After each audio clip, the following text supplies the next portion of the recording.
ఓనర్ను పిలుస్తుంది. అతను మెల్లగా వెనుక నుండి వచ్చి దాడి చేస్తుండగా హీరోయిన్ ముందే పసిగట్టి దాడి చేస్తుంది.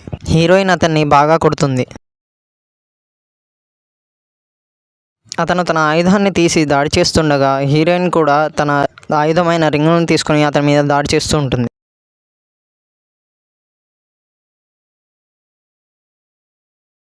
రింగులతో దాడి చేస్తుండగా అతని మాస్క్ విరిగిపోయి అతను నిజమైన రూపం బయటపడుతుంది. అతను రింగులను తన ఆయుధంతో ఆపుకుంటూ హీరోయిన్ దగ్గరికి వస్తాడు. హీరోయిన్ అతని వెనక్కి దూకి అతని 2 చేతులను వెనక నుండి పట్టుకొని అతన్ని కొడుతూ ఉంటుంది. దానివల్ల అతని నిజస్వరూపం బయటపడుతుంది. అతన్ని వెనక నుండి పట్టుకొని డీమన్ హంటర్ను సాయం అడుగుతుంది హీరోయిన్. ఇద్దరు కలిసి మంత్రాల వస్త్రంలో అతన్ని బంధిస్తారు. డీమన్ని పట్టుకున్నామని సంతోషిస్తుండగానే ఆ వస్త్రంలో ఉన్న డీమన్ బయటికి రావడానికి ప్రయత్నిస్తాడు. ఆ మంత్రాల బ్యాగ్ సైజు మరియు బరువు పెరగడంతో హీరోయిన్ ఆ బ్యాగ్ని పడేస్తుంది. ఆ మంత్రాల బ్యాగ్ పెద్దగవుతూ ఉంటుంది. అది చూసి హీరోయిన్ అక్కడి నుంచి పారిపోతారు.